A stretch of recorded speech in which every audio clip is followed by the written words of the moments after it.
eternal and deep love. And I think those of you who have met him have felt that.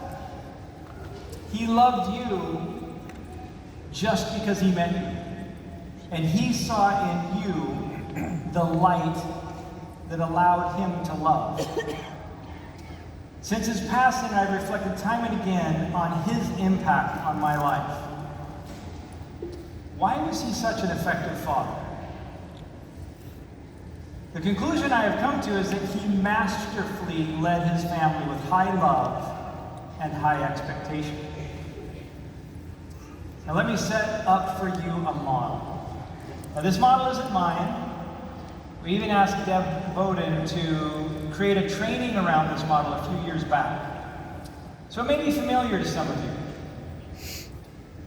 It was also used by Heidi and me as mission leaders to help our missionaries to better instruct them, inspire them, and to show them our love. Now on the one axis we have love. On the right is high love, to the left is low love. The vertical axis goes from high expectations on top to low expectations on the bottom. Now this creates 4 distinct quadrants, or zones. Let's look at the top left. This is where there are high expectations, a high drive, but low love. I call this the deviant zone. Here are some of the characteristics of people when they operate in this zone. They have little or no joy in the journey.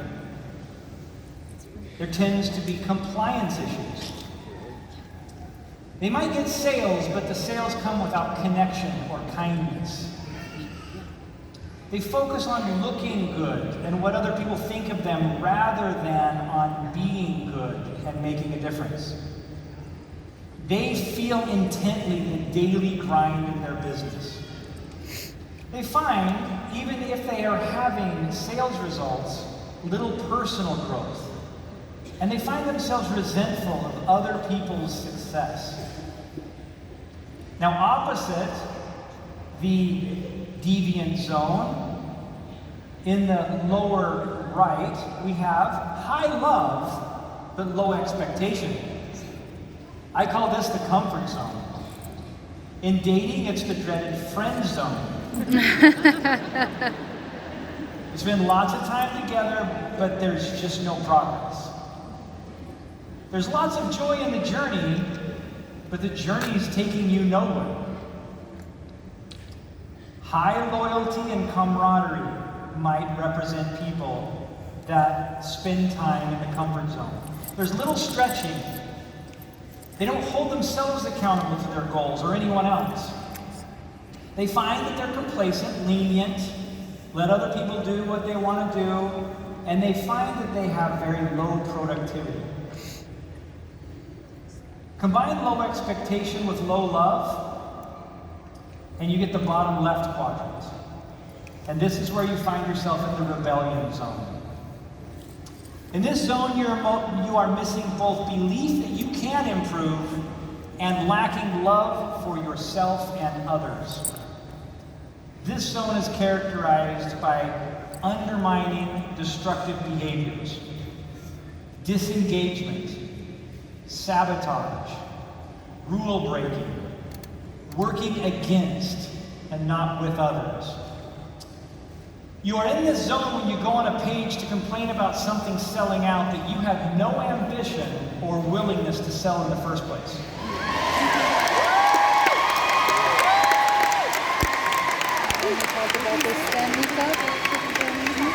You're in this zone when you find relief in, to quote myself from a decade or so ago, peeing in someone else's pool. The goal of every good parent or business leader is to help people get from where they are into the upper right quadrant, the growth zone. In the growth zone, you both believe you can do great things and you are motivated by love. What does this mean, to be motivated by love? You feel loved by those who you want to love you. I think Warren Buffett said that's the mark of success. When at the end of your life, the people you want to love you actually do. In this zone, you contribute more than you take. You live with arrows out.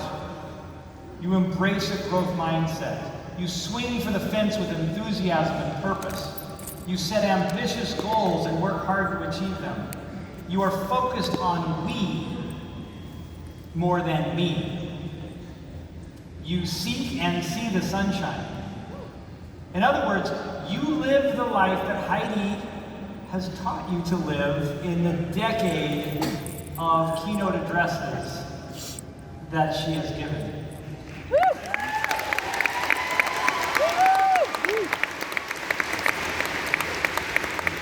She can be the rudder, not only for my life, our children's life in Sensi. She can be your individual rudder as well. Understand and digest what she has taught over the last 15 years. I invite each of you tonight to evaluate where you spend most of your time. Which quadrant? Now, I want to be clear. There aren't defiance people, growth people, rebellious people, comfort people. We all spend time in all the quadrants. The key is identifying where you spend most of your time and figuring out how you spend more time in the growth zone. We used to tell our missionaries, there is no comfort in the growth zone, but there's also no growth in the comfort zone.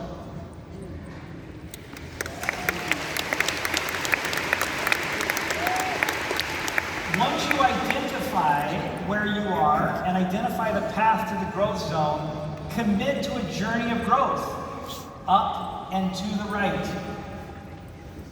Do you want to understand one of the most powerful but least understood truths about Sensi? Sensi is a community of leaders. Every one of you is a leader. It doesn't take a leadership title to be a leader.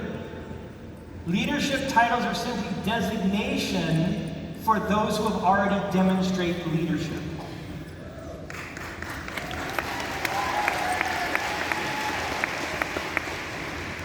When you help a customer choose a product, you're leading.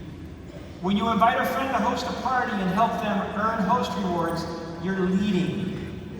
When you make a calming, uplifting post on social media, you are leading. When you help someone else do well, you are leading. When you sponsor someone, you're leading. And of course, when you lead your team, you're leading. You are always invited to lead. At Sensi, that is a basic expectation. Every one of us is invited to be a leader. Not because we need you to sell our products, or not because we need you to be leaders to sell our products, but rather because we love you.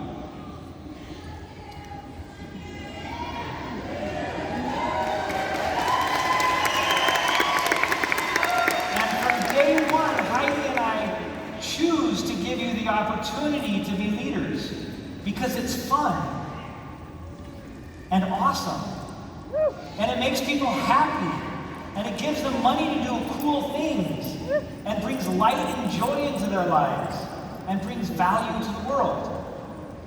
You will be happier when you lead. You were meant to act, not to be acted upon. You are the hammer in this life, not the nail.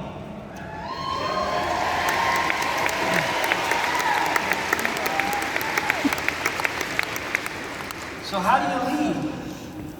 What does it take to be a great leader? John Maxwell teaches that people look for two things in choosing a leader. One, do I like you? And two, can you help me? If you can help me but I don't like you, I'll find somebody that can help me that I like. I won't follow you. If I like you but you can't help me, I will be your friend, but I will find someone else to be my leader. Do I like you Can you help me? Leading people into and within the growth zone requires you to be simultaneously likable and helpful. Now, thank you. Here's the pattern that I want to teach you that will help you lead with love. First, lovingly meet people where they are. I want to tell you a story of a missionary. Heidi and I had only been in London for about 3 months. And there was this sweet elder from the Democratic Republic of Congo. He had about 2 months left on his mission. In my first interview with him, he talked about how he was taking the TOEFL test, and if he scored high enough, he might be able to attend university in the UK or in the United States. Then he was not behaving very well. He was a district leader, which is kind of like a director, about that level. There was about 10 missionaries that he was responsible to serve. A district leader had meetings to help motivate and teach the missionaries in their district. He was supposed to be supportive and loving and kind and go on exchanges and help them be better missionaries. He wasn't doing any of those things. He was kind of ornery. Now, he was talking to what we would know here as his upline, missionaries, and they were coming to me saying, we got to do something about this elder. He's a problem. He's like a cancer in the zone. He's creating problems with his district. So I called this elder up and I said, Elder, how are you doing? He broke down. He said, President, I'm so scared. In a month, I'm going back to the Democratic Republic of Congo. If I don't get a job working for somebody in the church, and there aren't very many jobs, I don't know what I'm going to do, where I will live, or what I will eat. Getting to a university in the UK or America was my only hope, and I didn't score high enough on my test. Because I lovingly met him where he was, I was able to lift him, tell him, Elder, you're going to be okay. You're on a grand journey, and the hard things in life are going to teach you the things you need to learn. You don't know the lessons that God has in store for you, but I promise you, if you, using this week's term, turn your face to the sun, you're going to be okay.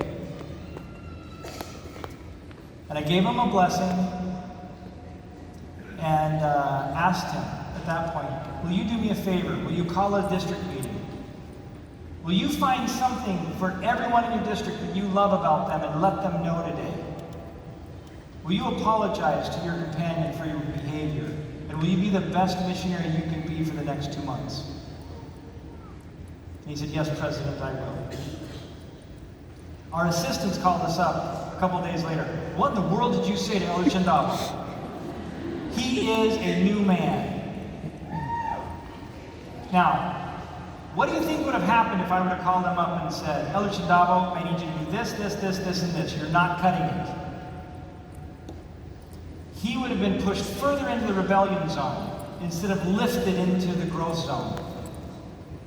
We must first lovingly meet people where they are. We don't understand their stories, but when you listen and you walk a little bit in their shoes with empathy and love, then you will know how to invite them to greater faith in themselves, greater expectation to do greater things. After we lovingly meet people where they are, we personalize an expectation. It's quite different what you can expect of me than what you can expect of your brand new Sensi recruit or a brand new Sensi employee. Personalizing our expectations allows us to invite people to something that they can achieve. And when they raise to that level, then we can invite them to continue to progress. Now, one of the most important things about elevating to higher expectation is to help them believe they can achieve more. I'm reminded of the story, or reminded of our early years. We set the monthly sales award at 2,000 PRV, and everybody complained that it was too high and impossible to reach. About this time, a consultant called me up. She had gone to a show, and she sold a warmer, but she didn't put her name on the bottom. And the customer called the home office and said, "Hey, I'd really like to be part of Scentsy, but I don't know who I bought this warmer from." Now at the time, I said, "Well, you know, Becky's helping out in the office. This is Becky Priest, why don't you talk to her?" Not really thinking about what I should have done. You know, in hindsight, I probably would have done a little more diligence to find the person, but I'm like, "Becky's right here, why don't you talk to her?" That customer was Nicole Furland. Signed up under Becky Priest. So, I'll tell her name. Kristen Glauser is calling me saying, "I think I lost my opportunity with Scentsy. Nicole is doing such a great job, and she would have been in my team, but I didn't put a sticker on the bottom of my warmer, and now I've lost her." She wasn't blaming me for my mistake, but she just felt like her ship had sailed. And I said, "Kristen," I remember that phone call, "Kristen, you are one person away from your business fundamentally changing forever."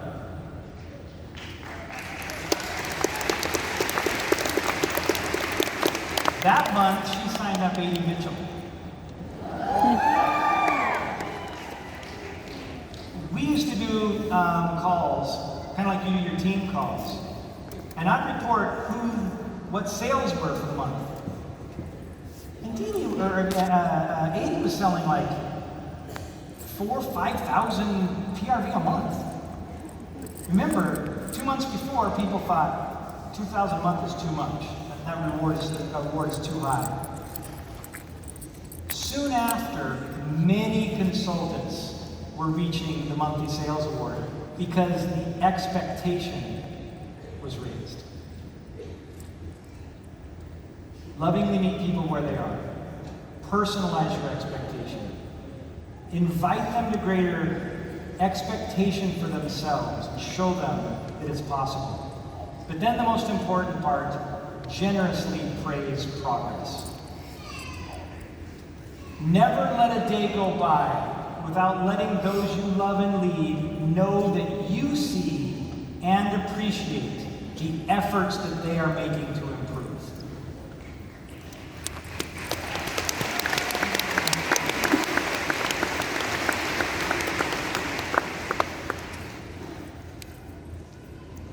Scentsy has been such a wonderful experience for our family.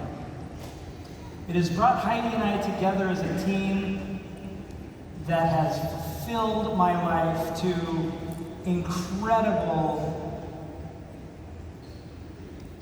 I don't have words, I should have teleprompted you. I don't have the words to describe how grateful I am to all of you. I'm grateful for my wife and my children. That's cute.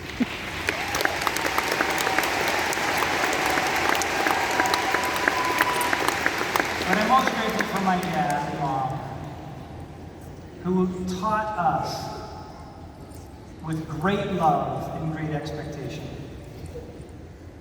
so that we could rise to the level they knew we could reach, and that we could love the world enough that we could bring a lot of people with us.